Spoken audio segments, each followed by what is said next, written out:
I want you to hit me as hard as you can.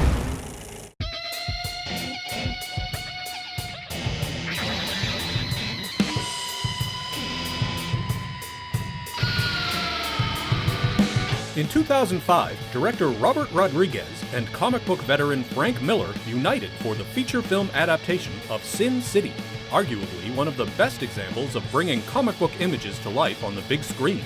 With a goal of staying as faithful as possible to the source material, Rodriguez did not want to do the film without Miller's input. However, Miller did take a little convincing after being soured by previous Hollywood experiences like RoboCop 2. But it all worked out in the end, and Sin City was a major critical and financial success. So when a film like Sin City earns acclaim and big cash, you make a sequel, right? Nope, just a lot of talk about a sequel, year after year. It didn't actually finally happen until 2014, by which point many of the original fans were kind of over it. Despite a solid cast and identical aesthetic, Sin City, A Dame to Kill For tanked both critically and financially. Perhaps things would have been different if that sequel arrived in 2008, but instead, Frank Miller had decided to write and direct The Spirit, a neo-noir superhero film based on the creation of comic icon Will Eisner. On paper and on screen, this should have worked. The Spirit attempted the same visual style as Sin City and was written and directed by the person who conceived Sin City. It boasted a stellar ensemble cast and wild action sequences, and it was released on Christmas Day when just about any film can get box office attention. But something didn't quite translate, and The Spirit was a massive commercial and critical bomb. Put on your best hat and...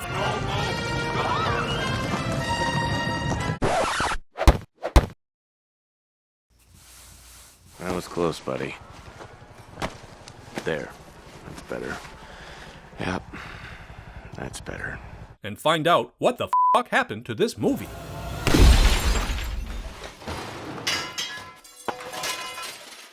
Long before The Spirit hit the big screen in 2008, there was actually plenty of interest in adapting Eisner's pulp character.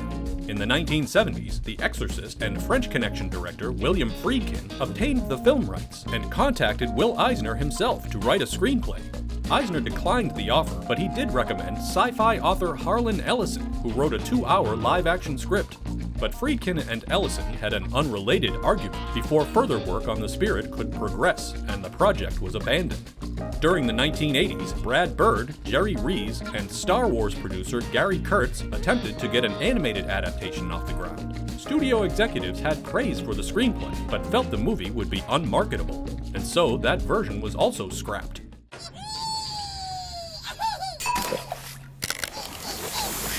A 1987 TV movie with Flash Gordon star Sam Jones as the masked vigilante was intended as a pilot for a series, which was obviously not picked up by ABC. Thanks for watching JoBlo videos. If you enjoy our shows, please like and subscribe, and click the bell to be notified when new videos go live. Now, back to the show! By the early 1990s, producer Michael Uslan, along with Benjamin Melniker and Stephen Meyer, obtained the rights for a live-action film of The Spirit. Uslan ensured Eisner that he would not involve anyone who, quote, didn't get it. Screenwriter John Turman, a self-described comic book fan, expressed interest in writing a script based on the idea of a resurrected dead man with supernatural powers. In 2004, financier Oddlot Entertainment acquired the film rights. Oddlot's producers Gigi Pritzker and Deborah Del Pret began collaborating with Uslan's Bat Film Productions to adapt the story. Will Eisner was very protective of the rights to his creations, but he was confident these producers could make a faithful adaptation of The Spirit. In April 2005, comic book writer Jeff Loeb was hired to write the screenplay, but he would eventually leave the project.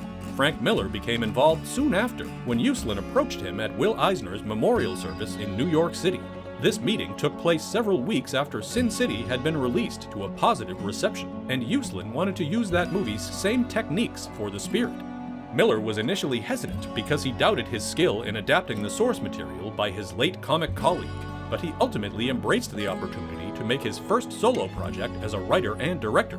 In describing his decision, Miller said, quote, "The only thought in my mind was it's too big, I can't possibly do it, and I refused. And about 3 minutes later, as I was at the doorway, I turned around and said, nobody else can touch this, and I agreed to the job on the spot." The news of Miller's involvement was made public at San Diego Comic-Con in 2006.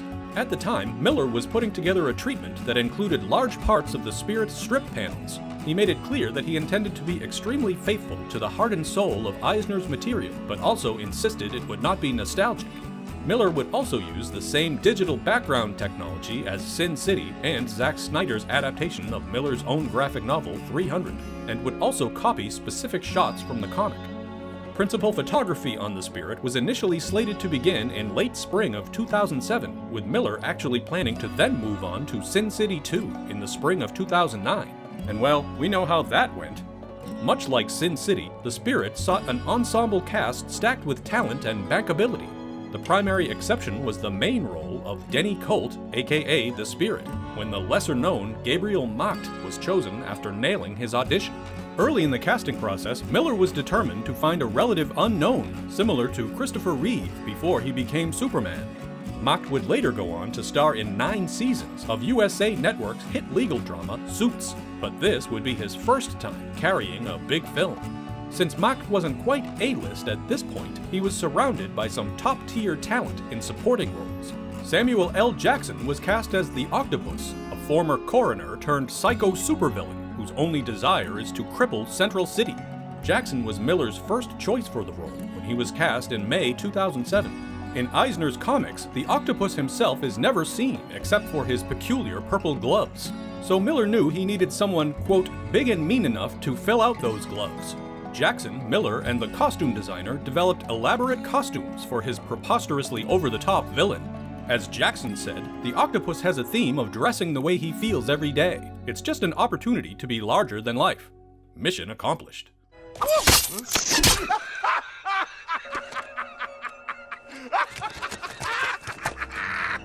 A pre-MCU Scarlett Johannson was chosen to play femme fatale Silken Floss, the devious accomplice of the Octopus. Eva Mendes had expressed that she wanted to work with Miller before she even read the script. Mendes' character, Sans Serif, is Denny Colt's childhood sweetheart, who turned to crime after the tragic death of her policeman father. She has a penchant for seducing and murdering wealthy men, and using their money to fund her criminal activities. Other significant roles went to Sarah Paulson, Jamie King, Paz Vega, and future Castle co-star Stana Katic. Dan Laria would play the stoic police commissioner and a sort of father figure to the Spirit. Louis Lombardi would get to play multiple roles as the Octopus's gang of simple-minded clone henchmen who sport names like Phobos, Mangos, Pathos, Ethos. Found the truck!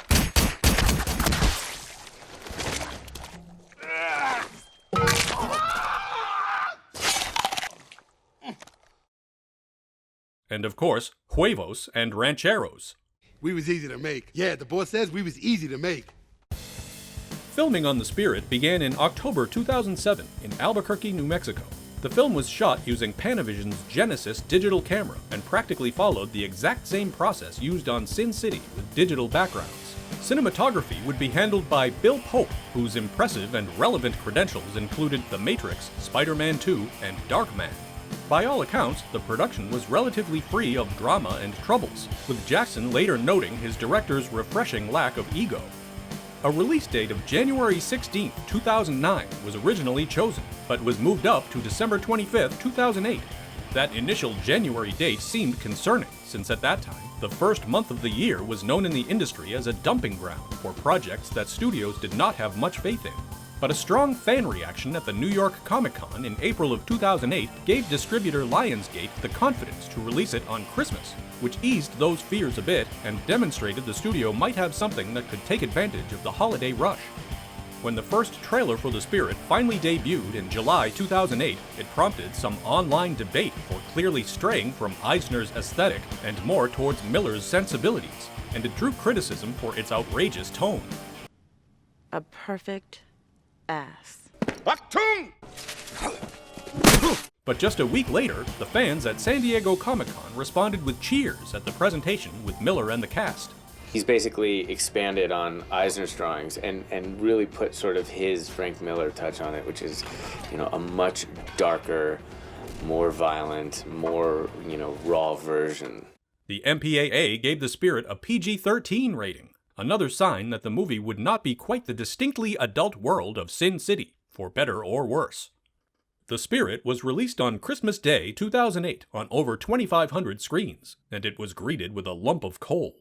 Facing stiff competition from movies like Marley and Me, Bedtime Stories, The Curious Case of Benjamin Button, and Valkyrie, the film grossed just over $10 million in its first 4 days, and landed in 9th place in the box office ranking for the weekend. It's the Octopus. Word of mouth certainly didn't help, and it was gone from the top 10 the next weekend. By the end of its run, The Spirit grossed a mere $19.8 million domestically and $39.1 million worldwide, not even a quarter of Sin City's final global total. With a reported $60 million production budget, The Spirit was considered a flop, and Variety even estimated that the lackluster performance cost Odd Lot Entertainment tens of millions in losses.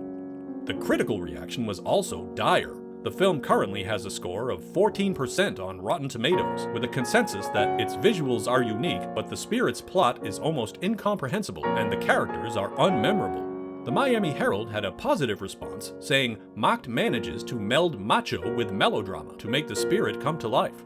But there was a cascade of negative judgments. Roger Ebert gave the film 1 out of 4 stars and said, "There is not a trace of human emotion in it. To call the characters cardboard is to insult a useful packing material." Ouch.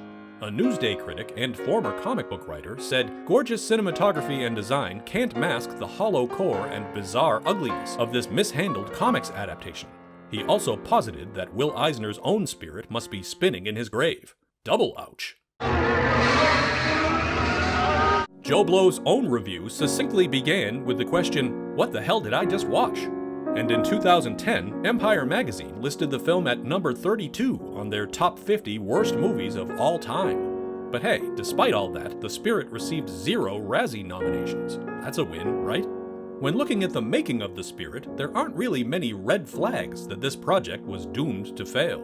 It appears to have been made with the best intentions, and there aren't any wild behind-the-scenes stories about a troubled production. It's absolutely one of the most creative processes I've ever been through, and I hope I get to work with Frank 100 more times. The great thing about working with Frank is that he comes to every scene and he says, "Oh my God, this is gonna be a really cool scene." His excitement is like a little kid. I really loved Sin City, and I was really taken by 300. I was like, oh, this dude's got something going on. It's just fun to be able to do a full-on fantasy, and everybody looks super cool. When Frank Miller calls you up and says, "You want to do a movie, here's a man who's a master in another visual medium, and you want to see what he can do." I was like, oh man, hey, I believe in your vision, so anything I can do to expand on that, let's do it. It's a fun place to be, you know, it's kind of an actor's playground. Action! It just seems like The Spirit banked on a style that felt fresh in 2005, but perhaps subsided by 2008, and needed to happen sooner after the success of Sin City to take advantage of its momentum. We can only speculate why The Spirit ultimately didn't work. Nothing went wrong, but thanks for asking. Perhaps the film was too dark for the holiday season. It's the Octopus. Again with the Octopus.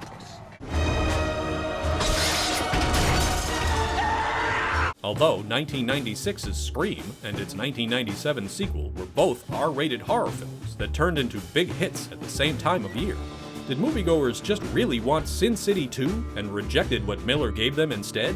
Was Robert Rodriguez the real reason Sin City even worked, and Miller's inexperience as a solo director was in serious need of an assist? Maybe it was the lack of an established lead actor, or that the movie featured a lesser-known pulp superhero without the mainstream appeal of a Spider-Man or Batman. The Spirit was also released shortly after Iron Man and The Dark Knight, which both really changed the landscape and expectations for comic book movies. By comparison, The Spirit came off as a bit silly, and what worked on the page for Will Eisner didn't exactly translate with Frank Miller's live-action adaptation. You have nothing to threaten me with. Perhaps, in time, people will warm up to The Spirit. It does have the DNA to become a cult classic, but it seems like all these years after its theatrical release, the movie hasn't really approached that status. Maybe if we got a Sin City sequel in 2008 instead of this, things might have played out a little differently. I know how much love he's poured into this, and I'm just so excited for the world to see what it is that Frank Miller can do. That's all, folks. Let us know your thoughts. Leave a comment in the comments. And thanks for watching.